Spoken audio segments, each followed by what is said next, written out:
क्या खुदा होने का दावा करने वाला फिरौन पाकिस्तानी बलोच था? क्या उसका ताल्लुक कदीम खुरासान से था, जिसमें बलूचिस्तान और दीगर इलाके भी शामिल थे? मजहबी रहनुमाओं के बयानात ने ऐसी बहस छेड़ दी जिसकी गूंज दुनिया भर में सुनाई दे रही है। मिस्र की सबसे बड़ी दीनी दरसगाह जामियातुल अजहर में तकाबुल फिक़ह के उस्ताद अल्लामा डॉक्टर सादुद्दीन हिलाली ने दावा किया है कि तारीखी कुतुब में जिस शख्स को फिरौन कहा जाता है वो मिस्री नहीं बल्कि खुरासानी था और इसका असल नाम वलीद बिन रयान था। मिस्री टीवी से गुफ्तगू में अल्लामा अल हिलाली ने कहा, हजरत मूसा अलैहिस्सलाम के दौर में मिस्री फिरौन का अपना वतन खुरासान था। उन्होंने फिरौन के मिस्री ना होने और इसका नाम वलीद होने के बारे में 3 कुतुब के हवाले भी पेश किए हैं और कहा कि उन्होंने ये बातें फिरोजाबादी की किताब बसाइर ज़वीत तमीज फी लताइफ, किताब अल अजीज, इब्ने मंजूर की लिसानुल अरब और अल फ़यूमी की अल सबाहुल मुनीर में पढ़ी हैं। डॉक्टर हिलाली के बाद बलूचिस्तान से ताल्लुक रखने वाले मौलाना मंजूर मेंगल भी मैदान में उतर आए। वो खुद खुजदार में पैदा हुए थे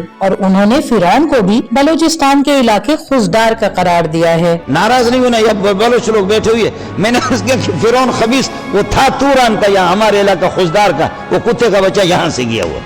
गूगल में आप देख ले, ये फिरौन तूरान से गया। तूरान मस्तुम से लेकर के खुजदार तक ये इलाका तूरान है।